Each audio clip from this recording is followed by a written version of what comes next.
Well, John Jeremy probably needs very little introduction as the Vice President of the Naval Historical Society. He was the Managing Director, CEO of Cockatoo for 10 years, 81 to 91, and authored 3 books about Cockatoo, which are great reading. He holds several executive positions, as you would have seen in his bio, in Navy organisations that keeps him out of trouble. He's one of the people I've never met anyone with such an extensive knowledge of all things nautical. And today we're going to learn a lot about the history of destroyers. So over to you, John. Thank you, Noel. Well, good morning, everybody. We've got a good roll-up this morning, which is terrific, and we're not even talking about AUKUS. So we're talking about targets today, not submarines. Of the many types of ship which have served in the RAN over the last 112 years, I think it is now, the major ships have always grabbed the public's attention. However, it's been the smaller ships, and particularly the destroyers, which have been the backbone of the RAN throughout the last century, and they continue to be so today. Warships classed as destroyers still form part of the Royal Australian Navy, but today's destroyers are very different from those of the embryonic Royal Australian Navy. What is a destroyer? Well, I'm often asked that question. It's fairly widely known that the term derives from torpedo boat destroyer, a small warship developed to meet the threat of the battle fleet of the small, fast torpedo boat. The ships soon became torpedo boats themselves, heavily armed with torpedoes to defend the battleships and attack the enemy. This role continued for many years, even as the TBDs developed into much more general purpose warships.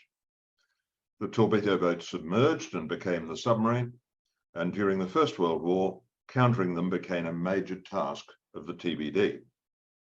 The qualification torpedo boat was officially dropped by the Royal Navy in 1925, when the ships became simply destroyers. A specialized destroyer variants were developed during and after the Second World War. They became frigates. And today, the traditional classifications have become blurred as the destroyer has taken over many of the traditional roles of the cruiser as well.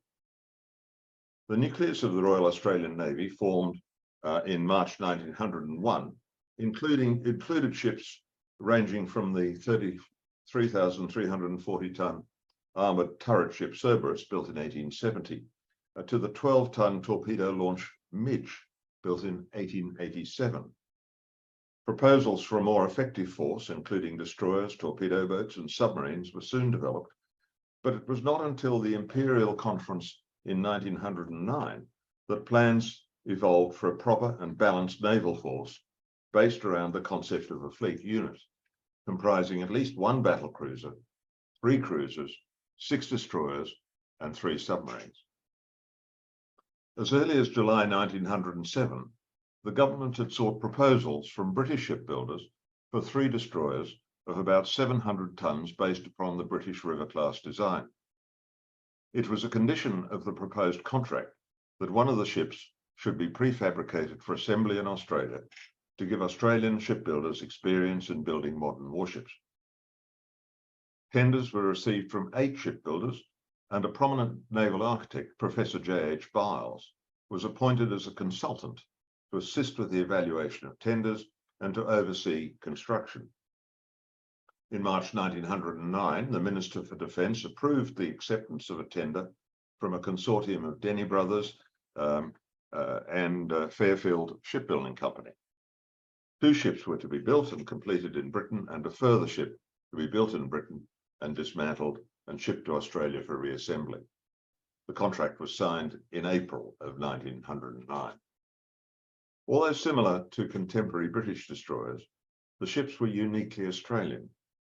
The displacement was about 700 tons, and the ships were 250 feet long overall, 24 feet 6 in beam, and with a draft of 9 feet.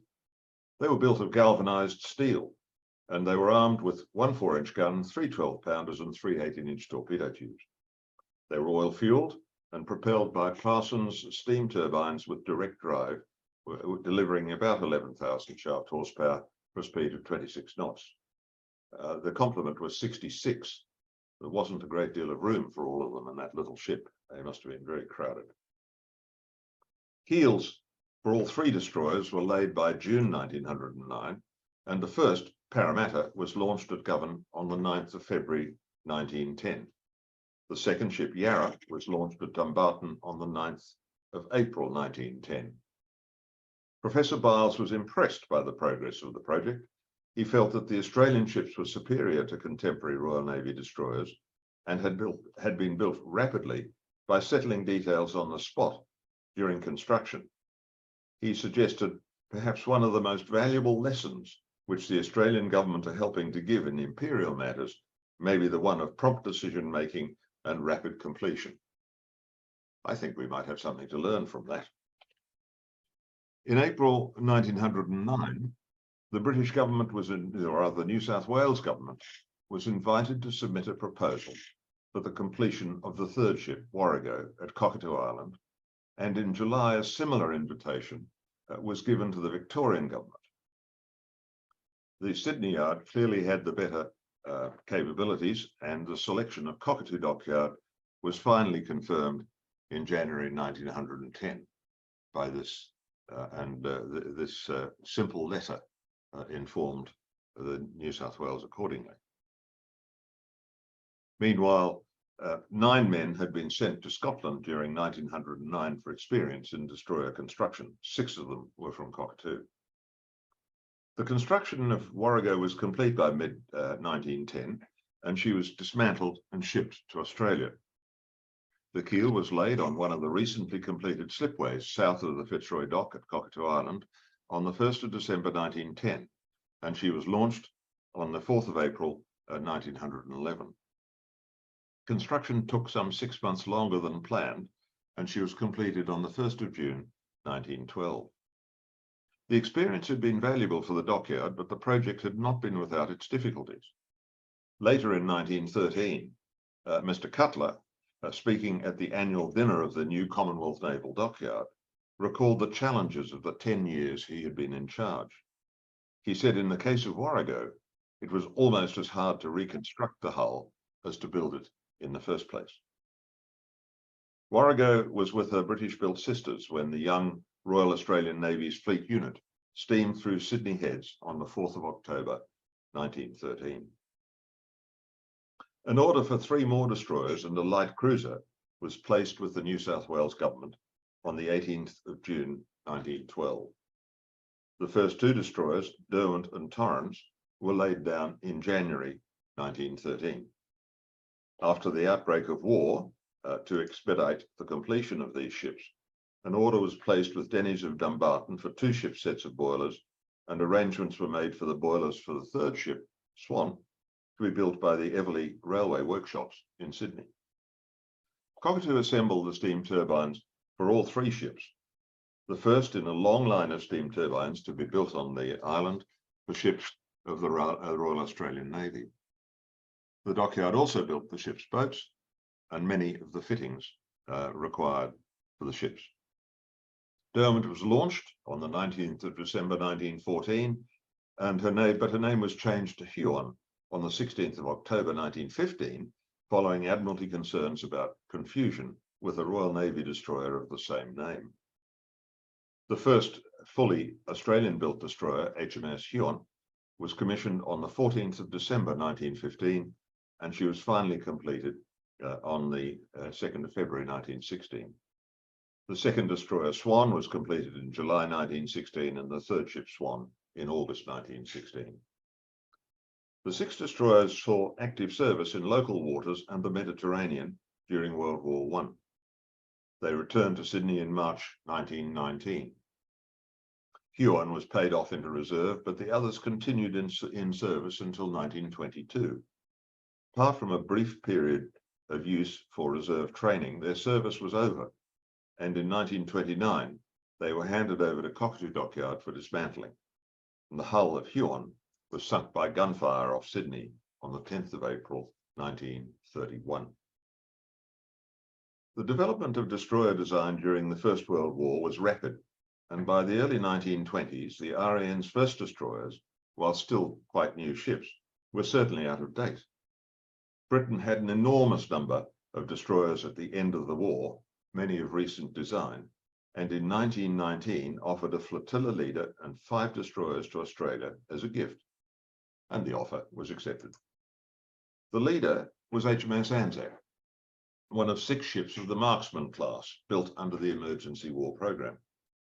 Completed on the 24th of April 1917, she was of some 1,660 tons standard displacement, 325 feet long, with a beam of 31 feet, and she was armed with 4 4-inch guns, 2 2-pounders, and a machine gun and 4 21-inch torpedo tubes. Her Brown Curtis steam turbines, driving 2 shafts, could deliver 36,000 shaft horsepower for a top speed of 34 knots. The other ships were selected from 55 Admiralty-designed S-class destroyers, most of which were completed in 1918 to 1919.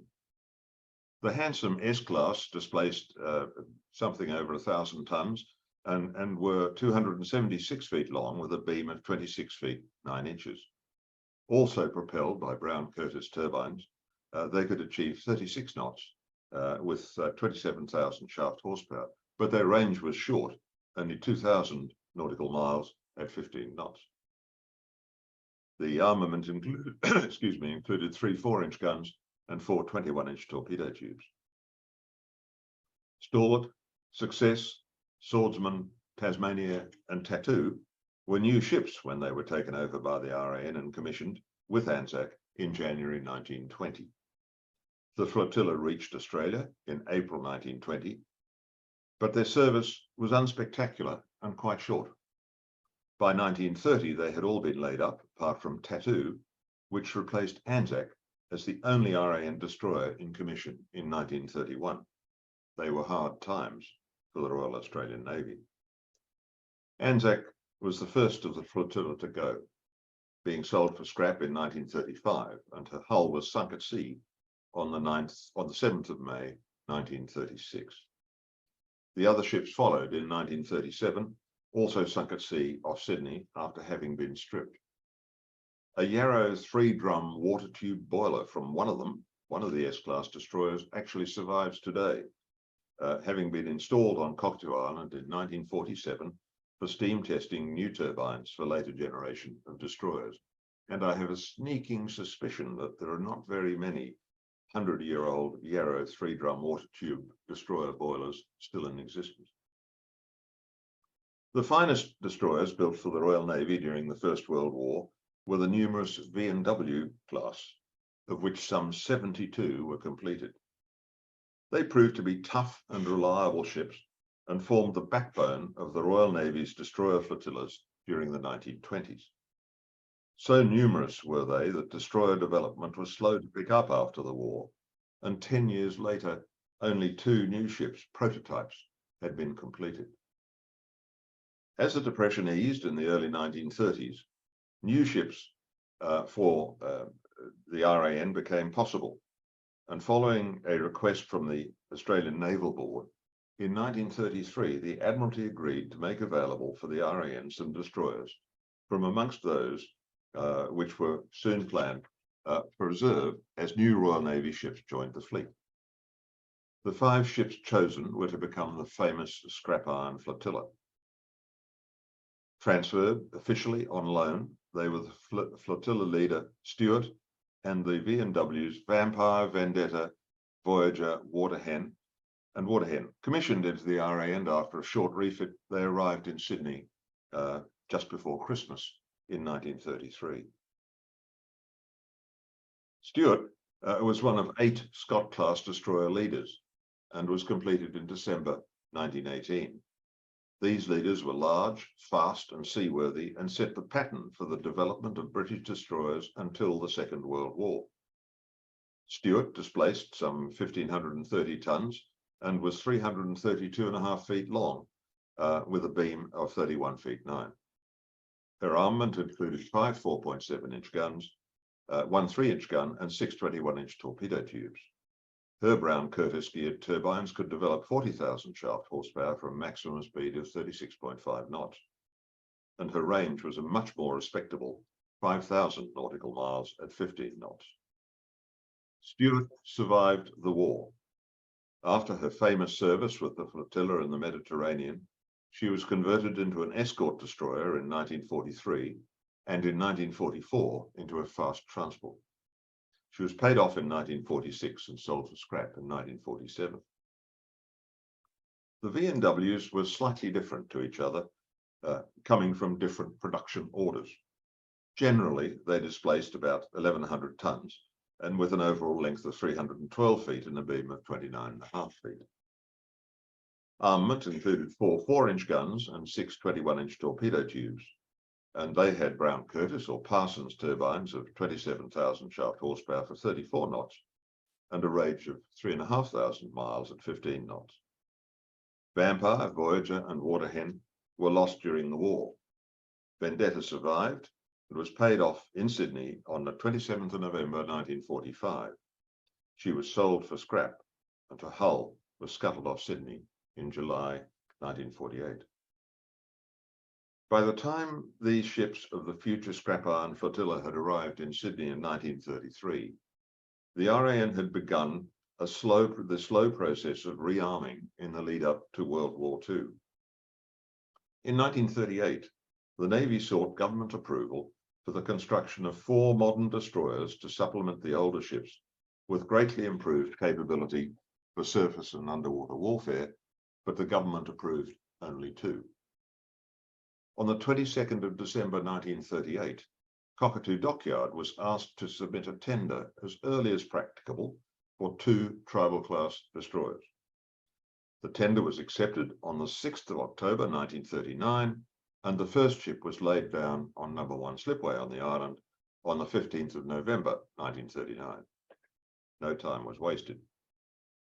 The design of the Tribals departed from the pattern set by the 1920s prototypes, Amazon and Ambuscade, upon which subsequent designs were based.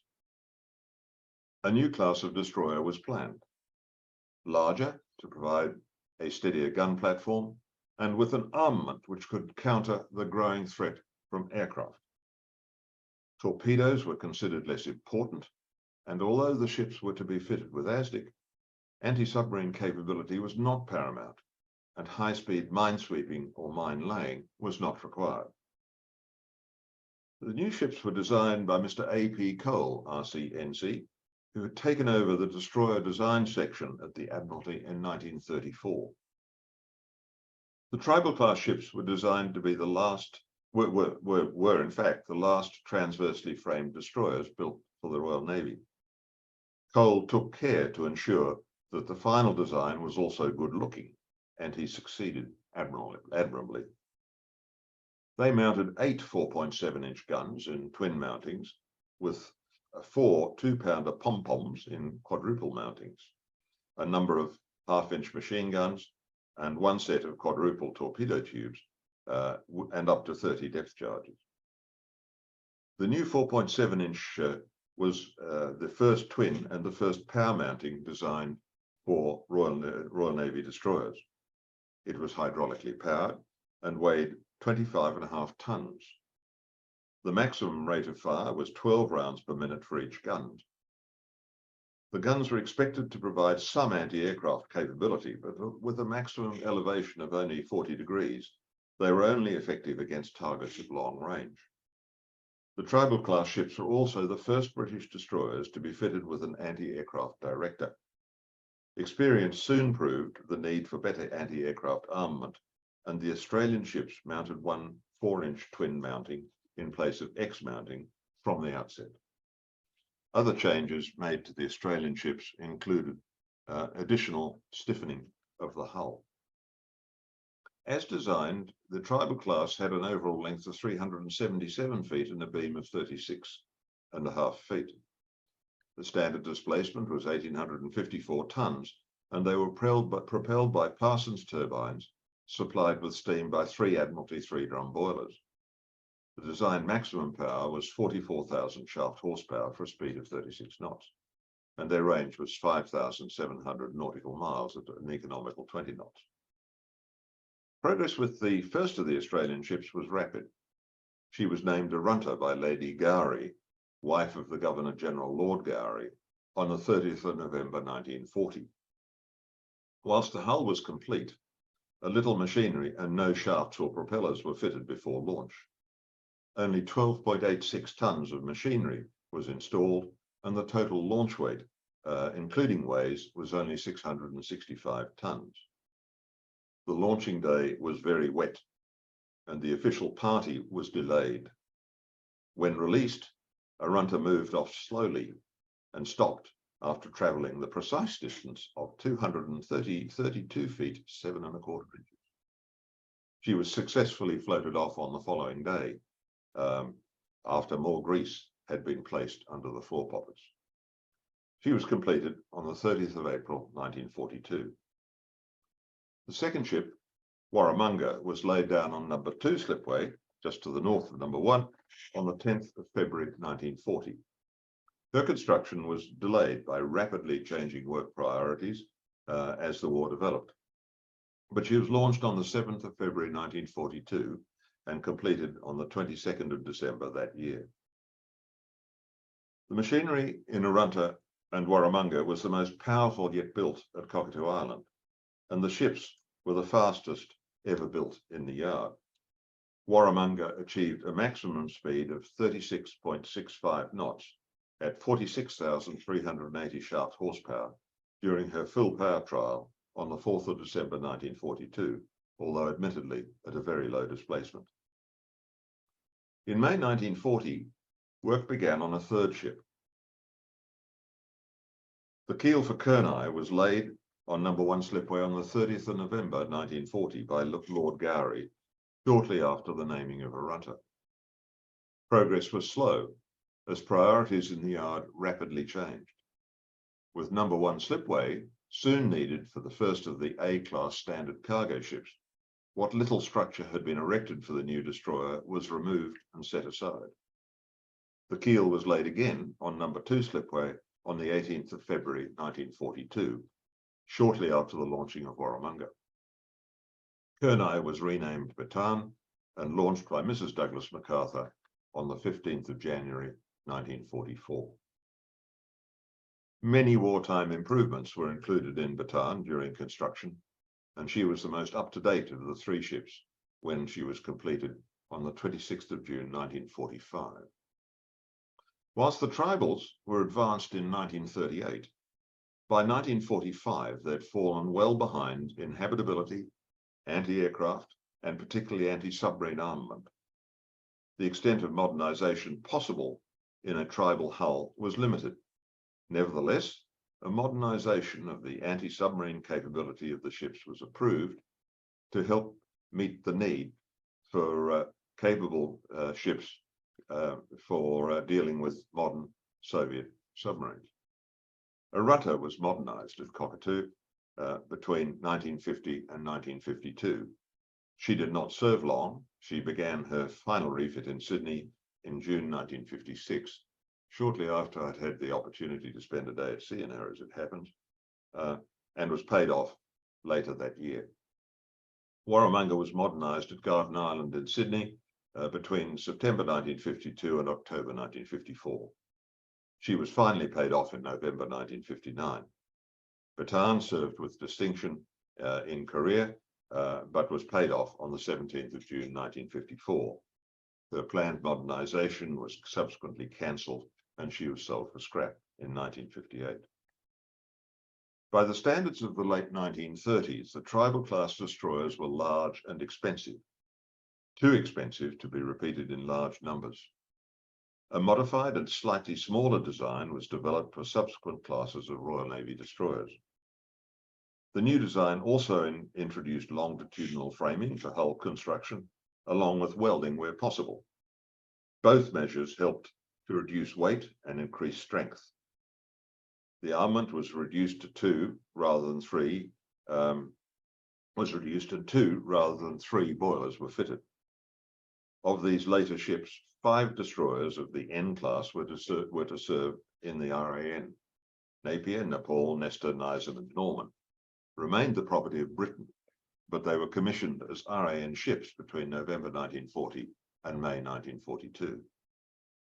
The N-class destroyers served with distinction and returned to the RAN after the war.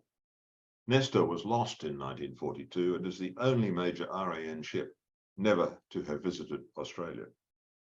Consideration was given to converting the surviving ships to Type 18 anti-submarine frigates in the 1950s, but because the project would consume scarce design resources, it was cancelled and the ships were scrapped. In late 1939, the Admiralty developed another design for 12 flotillas of war emergency destroyers. The design was based upon the J-class hull and machinery, with some hydrodynamic improvements, for example, the transom stern, and an armament based on that of a pre-Tribal class destroyer, i.e. 4 4.7-inch guns and 8 torpedo tubes. The Q-class destroyers were the first of these emergency flotillas. Quiberon and Quickmatch were commissioned as HMA ships on completion in 1942. Quadrant, Quality, and Queenborough served in the RAN until the end of hostilities, when they were transferred to the RAN on loan. In the post-war Navy, these destroyers had little value, except as fast hulls. And when Australia proposed their conversion to Type 15 frigates, they were all given to Australia outright. The conversion of these ships and the construction of modern frigates to meet the threat of the high-speed submarine is another story, which we don't have time for today, unfortunately. Planning for a post-war Navy and the shipbuilding industry to support it began well before the end of the war. In April 1944, the War Cabinet had approved the construction of a cruiser at Cockatoo Island and a destroyer at the Williamstown Naval Dockyard. The Minister for the Navy had foreshadowed that it was the possible start of a 10-year naval building program. In September, the decision to build the cruiser was changed to another battle-class destroyer, and on the 7th of October 1944, orders were placed for 2 of the battle-class destroyers, one to be built at Cockatoo Island and one at Williamstown. In April the following year, the Naval Board submitted further proposals to the government for post-war naval construction, including 4 more destroyers to be built at Cockatoo and at Williamstown as part of a program to build 12 destroyers over 10 years. The recommendations were deferred pending further consideration of overall post-war defence requirements. The Navy sought to have this decision reconsidered in January 1946 in order that a steady shipbuilding program could be maintained in the dockyards to achieve the government's aim of continuity of employment in naval shipbuilding. Sounds a little familiar, doesn't it? The RAN asked for approval for 4 ships of the same class to enable economic production and proposed the latest British design, the Daring class. Despite misgivings, the government, within the government, the proposal was adopted and approved on the 26th of March, 1946. The decisions to build these 6 destroyers, 2 battle class and 4 Daring class, marked the start of a continuous program of warship construction at Cockatoo Dockyard and Williamstown, which was to last into the 1960s. For both these programs, Cockatoo Dockyard was designated as the lead yard, and Cockatoo built the turbines, boilers, and many of the other fittings like lockers, bunks, furniture, watertight doors, and so forth for all ships. The need for destroyers with better capability against aircraft prompted the design of a new class for the Royal Navy in 1942, which became the battle class. The standard 4.7-inch gun was not an effective weapon against aircraft, and a new twin mounting was designed using a 4.5-inch gun, originally developed as secondary armament for capital ships. This Mark IV mounting, which went to sea for trials in 1943, was a compromise until an entirely new mounting, the Mark VI, could be developed. The design of the Mark VI began in September 1942 with a specified rate of fire of 18 rounds per minute and a maximum elevation of 80 degrees. It was hydraulically powered and weighed about 35 tons. In due course, it was to become the standard mounting for the British destroyers and frigates for many years. The last 5 of the battle class destroyers of the 1943 Royal Navy programme were intended to carry 2 of these new mountings. The ships were also to be fitted with a higher bridge because of the bulk of the Mark VI mounting, and had a beam increased by 6 inches for extra stability. None of these ships progressed to completion, although Talavera and Trincomalee were completed to launching stage, the latter launched after cancellation to clear the slipway. The 2 RAN battle class destroyers were built to this modified design, and working drawings were obtained by the RAN from John Brown and Company on the Clyde, together with as many detailed drawings of parts and fittings as might be available, and order sheets for the materials for Talavera. The Mark VI mountings for the Cockatoo-built ship were imported. Those for the second ship were built in Australia at the Government Ordnance Factory at Bendigo in Victoria. The Australian battle class incorporated many long overdue improvements into accommodation with enlarged messes, refrigerators, and cold water drinking units, a laundry, and a large sick bay. Aluminium was used for the foremast and internal fittings like ventilation trunks and furniture to reduce top weight and compensate for the Mark VI mountings and the higher bridge. The Australian ships displaced 3,359 tonnes at full load and were 379.5 feet long. They were powered by Parsons geared turbines, delivering 50,000 shaft horsepower for a top speed of 32 knots. In addition to the 4.5-inch guns, they mounted 12 40mm Bofors anti-aircraft guns, 6 of which were in the Mark II stabilized tachymetric anti-aircraft gun twin mountings. This remarkable mounting was completely self-contained, with on-mounting radar and fire-control electronics, a secondary range finder, and even an on-mounting diesel generator for emergency power. It weighed about 17 tonnes and was hydraulically powered. The barrels moved in 3 independent planes, enabling the mounting to be pointed at the target's position whilst the guns pointed at its predicted position. It worked well, but when looked after, but was said by some to be a maintenance nightmare and was taken out of RAN service during the 1950s. Tobruk was completed on the 17th of May 1950 and HMAS Anzac at Williamstown in March 1951. They were the last riveted destroyers built for the RAN, and their life as frontline destroyers was quite short. Tobruk was paid off on the 29th of October 1960 and was sold for scrap in 1972. Anzac became a training ship in 1963 and continued in this role until 1974. She was scrapped the following year. The orders for the 4 Daring class destroyers, to be named Voyager, Vampire, Vendetta, and Waterhen, were placed with Cockatoo and Williamstown dockyards on the 3rd of December 1946. And this is the order. And it says, please accept this letter as an official order for the construction and delivery safely afloat at Sydney of 2 Daring class destroyers. Well, there you go. Life was simpler in those days. A separate order was placed with Cockatoo Dockyard for the main machinery, parts, and fittings for all 4 ships, and the gun mountings and torpedo tubes were ordered from the Ordnance Factory in Bendigo. Approval for the order was very conditional. The principal aim was to ensure the maintenance of naval shipbuilding capability, and Treasury maintained strict control over the rate of spending. These conditions had a considerable influence on the rate of production, as well as delays in the supply of drawings and materials from Britain. The build program was protracted, and the 4th ship, Waterhen, was cancelled in March 1953 to save money. I include this drawing simply because it is a beautiful drawing. The design of the Daring class arose from the need for a large fleet destroyer to protect carrier battle groups in the Pacific. They were the last of a long line of traditional British destroyer designs. Some of the British and all of the Australian ships were fully welded.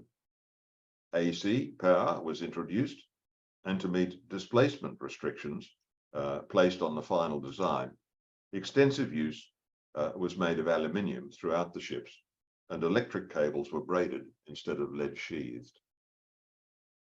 The Australian ships were further modified with improved accommodation, including bunks for all the crew, extensive insulation, air conditioning, and cafeteria messing. They were armed with 3 twin Mark VI 4.5 mountings, 40mm guns, 5 torpedo tubes, and a Mark X anti-submarine mortar. The machinery was arranged in a unitized layout and was, for a British design, advanced, operating at higher temperatures and pressures than early Second World War designs. The English electric turbines were the most powerful steam turbines ever built in Australia at 27,000 shaft horsepower per set, and the designed maximum speed was around 32 knots, with, I might add, some fearsome fuel consumption at that speed. The Darings were the first fully welded warships built in Australia and introduced the shipyards to large-scale prefabrication, and improvements were made at both Cockatoo Island and Williamstown dockyard for the purpose. The first ship was laid down was Vendetta at Williamstown on the 4th of July 1949. Voyager followed at Cockatoo on the 10th of October 1949.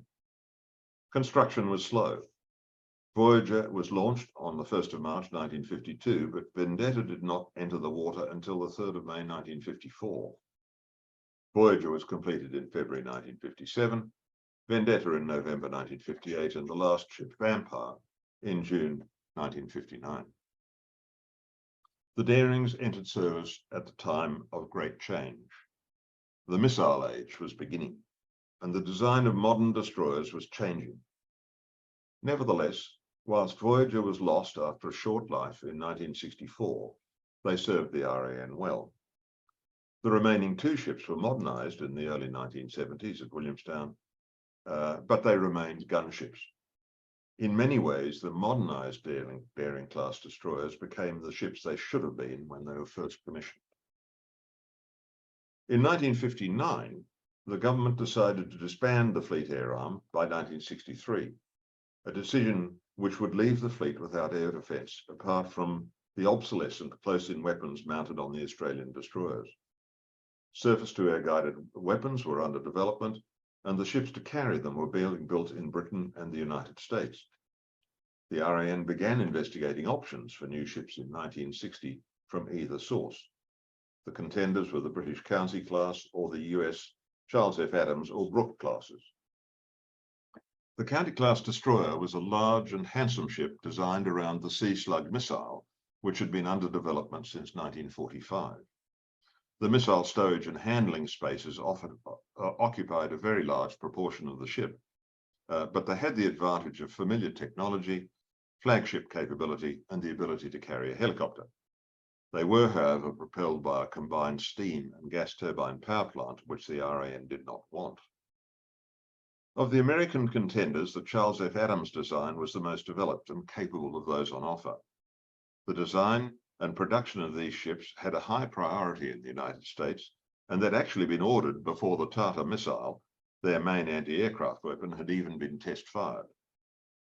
Powered by an advanced steam plant of 70,000 shaft horsepower, the 4,500-ton full-load displacement ships were 437 feet long overall, 47 feet in beam, and in addition to Tartar, were fitted with 2 5-inch Mark 42 automatic guns, modern radar and fire control systems, the ASROC anti-submarine missile, and close-range torpedoes. Switch to the United States for naval ships was a major challenge to contemplate, but the weapons of the American DDG were clearly superior to the British ships, and the first US ships would enter service earlier. The Admiralty were asked if they could modify the County-class design to incorporate the US weapons, but declined, as the work would interfere with UK programs. Finally, the US ships were cheaper, and the US government also offered an interest-free loan for their purchase. The decision was clear, and the selection of the Charles F. Adams design for the RAN was announced on the 29th of June, 1961. The significant modification to the RAN ships was the installation of the Australian-designed Ikara anti-submarine guided missile in place of the inferior ASROC. And a third ship was approved on the 22nd of January 1963, and the RAN was on the way towards achieving the goal of having half its escorts fitted with surface-to-air guided weapons. The figure would be achieved with the planned fitting of Tata to Voyager, but her loss raised the option of a fourth DDG. In the event, the RAN, of course, required Duchess from the RN as an interim replacement, and 2 more frigates, Swan and Torrens, were ordered instead. Perth was completed in July 1965 and Hobart commissioned in December the same year. The third ship, HMAS Brisbane, was commissioned in December 1967. They were an outstanding success in service and a great technological step forward for the RAN. Ships proved capable of useful modernization, and whilst the Tata missile wasn't exactly brilliant, the more effective Standard missile, which succeeded it, could be accommodated in the same magazine and launcher. Their success is demonstrated by their long lives of 34 to 35 years. Another benefit proved to be the development of a relationship with the detailed designer of the class, Gibson Cox of New York, which has been of great value over the years. Disadvantages of the decision included the creation, for a time, of 2 navies within one, as US standards and operational practices were absorbed by the RAN, and the logistic challenges presented by operating both British and US designed ships in the same fleet.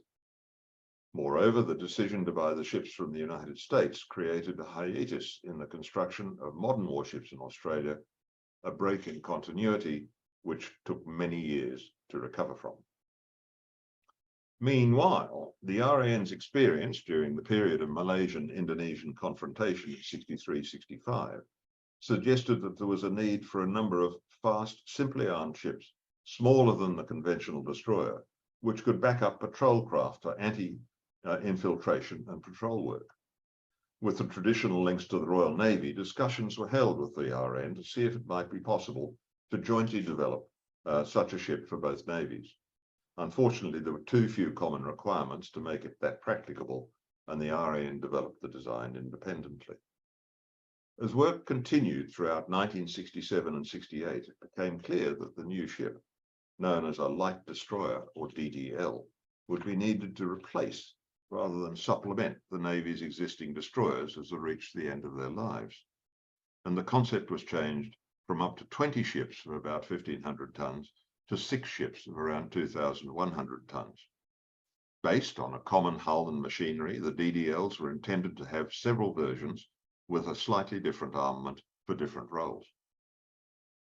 A contract for the preliminary design was placed with Yard Australia in 1970. By this time, the ship had already grown from 2,100 tons of the previous year, and it was to grow further during the preliminary design phase. By 1972, the ship had grown to 4,200 tons, with a length of 425 feet and a beam of 48 feet. It was a highly capable general-purpose ship, armed with one modern 5-inch gun, the US Tata surface-to-air missile, 2 helicopters, but the increased cost meant that the number of ships had fallen from 6 to 3, and all were to be built at Williamstown. An extensive modernization of the yard was begun for that purpose. By mid-1973, some naval staff were expressing doubts about the wisdom of proceeding with the DDL, particularly as the proposed weapons fit was almost the same as that of the US Navy's guided missile frigate FFG, then planned for construction in large numbers. The main difference was the gun. The Naval Board reluctantly accepted the naval staff advice that the FFG would be better valued, and the government needed little persuading to cancel the DDL project in August 1973. And following a further detailed review of all the available options, the FFG was selected for the RAN, and an order was placed in the United States for the first 2 ships, Adelaide and Canberra, in August 1974. In January 1971, the US Navy had begun a program to build 50 ships, then known as patrol frigates, to join the fleet between 1977 and 1983. They were essentially escort ships, built to protect Navy replenishment and amphibious ships, military and merchant cargo ships and tankers. Their primary roles were to detect and attack submarines, to destroy anti-ship missiles and aircraft, and to destroy enemy surface ships. The large number of ships needed had a major influence on the design. Many compromises were made with the aim that the ships should not exceed more than $50 million in 1973 dollars. A single screw, no ASROC, a small 76mm gun, and gas turbines for propulsion all helped to keep the crew down to a planned 176. To reduce production cost, the details of the design were simplified and standardized across all builders, unusual in US practice. For the first time, the lead yard, Bath Iron Works, was a participant in the detailed design process to ensure that the ships were designed for production. Whilst lacking ASROC, the ships were able to carry 2 modern anti-submarine helicopters, which was a great advance over previous escort designs. The ship size of the ship was similar to the DDL, displaced with about 3,600 tons, 445 feet long overall, and 45 feet in beam. And the installed power was 40,000 shaft horsepower on one shaft for a maximum speed of about 28 knots. Despite what many regarded as significant deficiencies, the patrol frigate, reclassified as Guided Missile Frigate FFG, was a considerable success. 71 ships were built in 2 variants, short hull and long hull, rivaling the number of British Type 12 Leander design of the earlier years. 51 FFGs were built for the USN, 6 for Spain and 8 for Taiwan. The RAN acquired 6, 4 built in the US, Adelaide, Canberra, Sydney and Darwin, and 2 in Australia at Williamstown, Melbourne and Newcastle. Following the decommissioning of the Australian DDGs, the FFGs took over the role of the Navy's destroyers, providing the fleet's main air defence capability. However, the FFG was never regarded by the US as a frontline warship. The continued operation of the FFGs was very important for the RAN, and a major upgrade was completed on 4 of the RAN ships. The changes including the fitting for the standard SM-2 missile, a Mark 41 VLS with 8 cells for the evolved Sea Sparrow missile, updated radar and sonar, and an Australian-developed combat system upgrade. It was an expensive and protracted project, but it extended the effective lives of the remaining ships. The extensive modernisation carried out on the Australian ships reflected well on the quality of the original Gibson-Cox design. Ships, which were designed to be limited to a full load displacement of some 3,600 tons, had that limit increased to around 4,200 tons with some judicious hull strengthening. The Australian FFGs were taken out of service between January 2008 and October 2019. The 2 Australian-built ships, Newcastle and Melbourne, survive today on the other side of the Pacific in the Chilean Navy. A project to replace the guided missile destroyers finally began in June 2007. 3 ships were built in Adelaide based upon the Spanish F-104 design baseline, but incorporating a number of modifications made to the Spanish F-105 version, Australian Combat System modifications, and a number of hull, mechanical and electrical upgrades, which are unique to the Australian ships. First ship, Hobart, was commissioned in September 2017, and Brisbane and Sydney following in October 2018 and May 2020.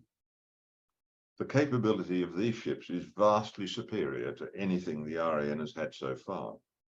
And whilst the RAN calls them destroyers, they have many characteristics we might associate with a traditional cruiser. They're quite large ships, about 6,300 tons displacement at full load, 481 feet long overall with a beam of 62 feet. They're propelled by a combined diesel and gas turbine power plant with twin screws for a speed of about 28 knots. Fitted with a fully automatic 5-inch gun, they're also armed with SM-2 and ESSM surface-to-air missiles and will be capable of firing SM-6, Harpoon missiles, MU-90 torpedoes and a helicopter. A Phalanx close-in weapon system and Nulka provide close-in defence. The combat system is an Aegis baseline 7.18 for those who need those statistics. The complement was to be about 180, but they're operating, I believe, with usually more than over 190. Accommodation is provided for 234. The Hobart class will shortly have the Harpoon missile replaced by the Norwegian Naval Strike Missile, which will have a range of about 130 nautical miles. As part of the combat system major upgrade in the mid-2020s, the ships will also be fitted for the Tomahawk cruise missile, which has a range of over 1,000 nautical miles. Arguably, the Hobart class ships will be the most powerful warships ever to have served in the Royal Australian Navy so far. And what a difference to the first destroyers they are. What of the future? Well, our hard-working Anzac class frigates, of which we're asking far more than they were originally intended to provide, are to be replaced by the Hunter class frigates based upon the British Type 26 design. A specialized anti-submarine warship, the Hunters are big ships with a displacement north of 8,800 tons, a length of 494 feet, a beam of 68.6 feet, and they'll be propelled by combined diesel-electric or gas turbine machinery for a top speed of over 27 knots and a range of over 7,000 nautical miles at cruising speed. Like the Hobart class, they will have the Aegis combat system, but the phased array radar will be the Australian Seafire 2. To class them as frigates seems wrong. They're bigger than the Hobart class destroyers. And with that in mind, we must soon start planning for the replacement of the Hobart class. Time flies.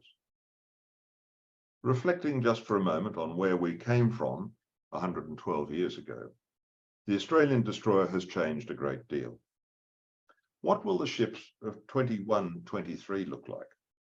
We can no more predict that than the designers of the first HMAS Parramatta could have predicted the present HMAS Hobart. After all, the rate of change in warship design in the century before the torpedo boat destroyer Parramatta set sail for the first time was equally dramatic. There we go, gentlemen. Destroyers. John, I'd like to ask you, when was the design of we went from an open bridge to a closed bridge in the destroyers? That really began post-war, when I can't remember the exact date or indeed which ones were exactly the first, but it's certainly well, the design probably actually began during the war, but it was in early post-war years.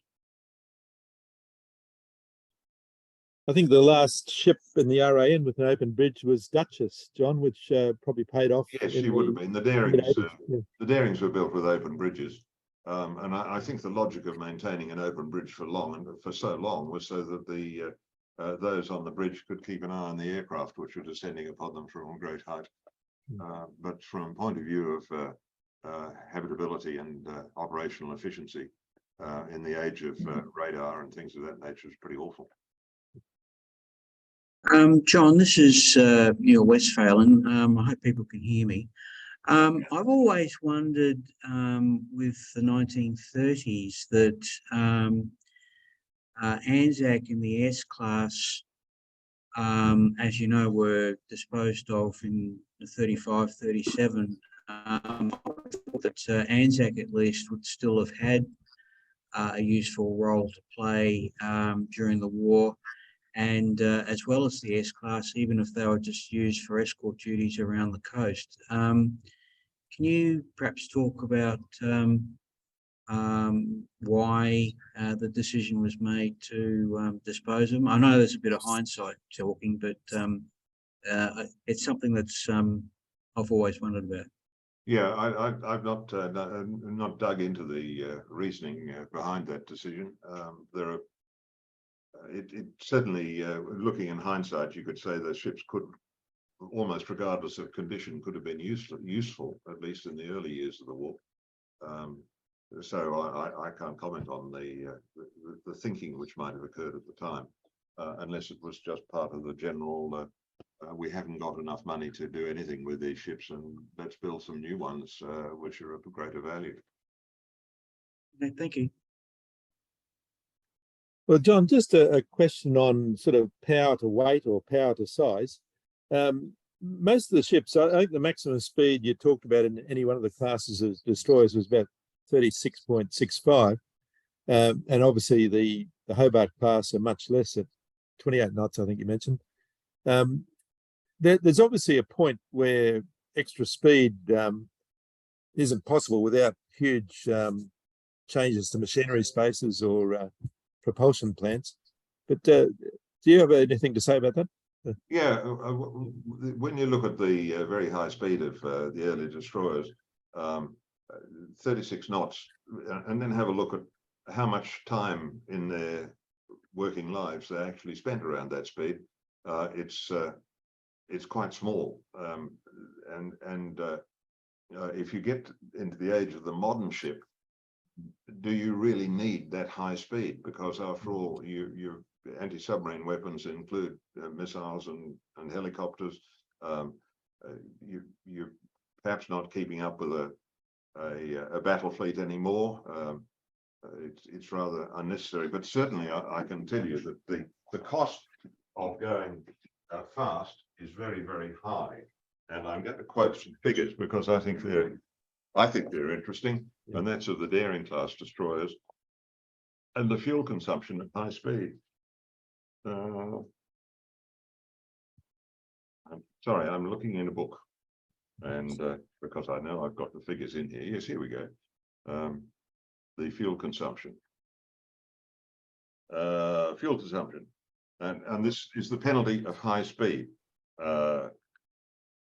Fuel consumption at full power was 0.725 pounds per shaft horsepower per hour, over 18 tons per hour, or converted, if you're interested, 1.842 nautical miles per ton, or in terms everyone can understand today, about 32,400 litres per 100 kilometres. God, it's good our cars are a little bit more economical. And that's an awful lot of power you need to spend to get to the high speed. So cutting 4 or 5 knots off makes a huge difference in the potential fuel consumption of the ships. When you're only using that full power, very small period, 3% of the ship's life, if that. Yeah. Thanks, John. When I was on Vampire in 1975-76, we're doing speed trials with Vendetta. And the trouble was with at those high speeds, the ships start to rattle and shake, and it was it was fantastic to feel that speed under you, but it certainly the ship wasn't too happy as far as stability at those speeds, but it was certainly very exciting at the high speed. Yes, I concur with the excitement when I had my first day at sea in Oronto back as a teenager in 1956. At 26 knots on the quarterdeck, you nearly lost your teeth because the ship was rattling and shaking so much. Yet I reckoned at full power in a Type 12 frigate, you could take a cup of tea aft and sit on a bollard and enjoy your tea without spilling it, which was the big difference, of course, in the design of propellers and the hydrodynamics of the hull. David Cunningham here. Could I just make a comment about speed and destroyers? One of the duties that destroyers were invited to carry out was that of plane guard. So to keep station on an aircraft carrier that was doing up to 30 knots, you really needed to be capable of 30 plus a bit in order to catch up. In 2 years as a navigator of HMS Cavalier, built in 1944, we spent quite a lot of time on plane guard duties. We were preferred in that role, partly because our combat data systems or action information systems were very hydraulic and not really up to speed with the other vessels that were operating as escorts in the fleet in those days, 73, 74. Yes, certainly there's no question about if you're escorting a carrier task group, you certainly would need the speed under those circumstances. John Vaughan. John, wonderful speech and loved every minute. How do we integrate with the Indian Navy with our future ships?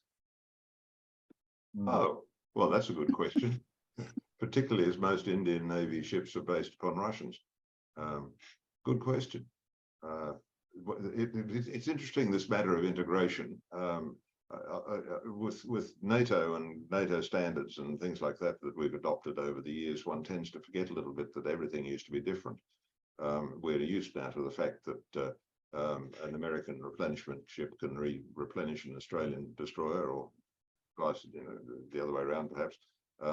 But the difference in standards was brought to light during the search for MH370, where Chinese vessels were operating with Australian vessels out there in the middle of the Indian Ocean. Success was able to support the Australian ships, but there was no way they could fuel a Chinese ship because there was completely incompatible fueling arrangements. We're used now to the fact that everyone's got probe refueling, and you just plug it in, away you go. But that's the product of many decades of standardization.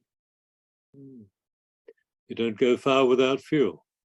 No, it's really not a good thing to run out of. No. John, Ian Naval, you made the comment during your presentation that the Darings with their modernisation became the ships that they should have been. Can you enlarge on that, please? That's mainly me looking at it and thinking that by the time the ships were completed, there were improvements in weapon systems which we should have perhaps had in the ships, because they weren't the most modern pieces of kit around in the late 1950s. That's just my point. I think by the time we'd got them modernized with more modern digital fire control systems and things like that, plus some other improvements, they were probably more like the ship we would have liked to have had. It was a vastly improved fire control system. That's right. One of the big oversights, I believe, was that they never upgraded the compass or the compasses. Well, I wasn't aware of that, but that would be a drawback, wouldn't it? Yes. Was. Thank you. John Barry Ellison, Adelaide. What was the effect of the Falklands War and the problems they had with aluminium in future builds? I reckon the Falklands War retaught a lot of lessons which had been learnt during World War II.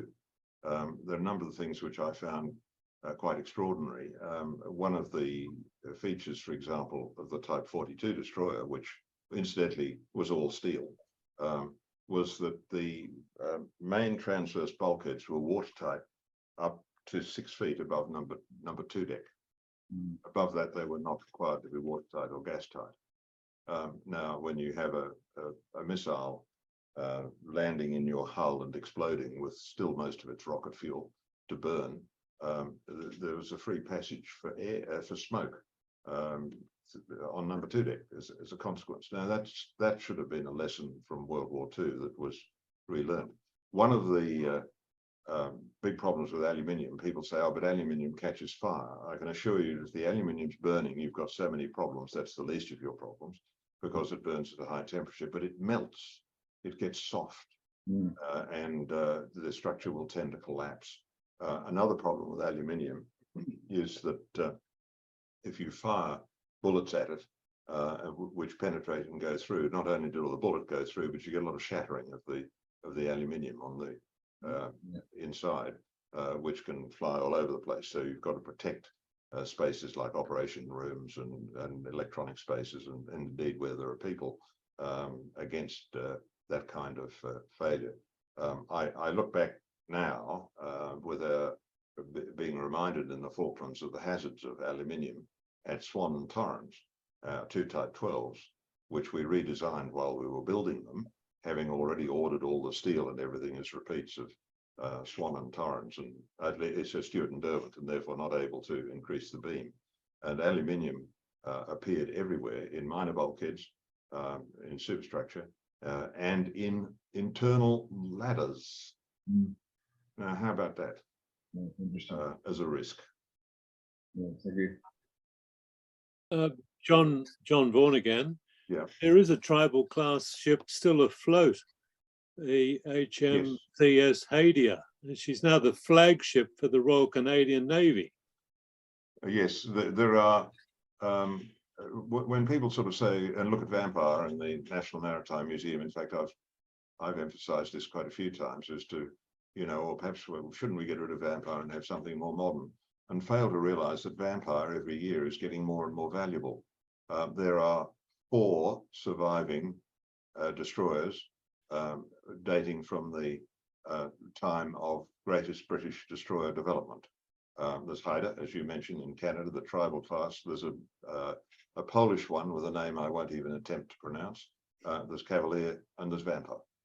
And Vampire, of course, was the last of the long line of traditional British warship designs, because designs after Vampire entered the missile age and are different.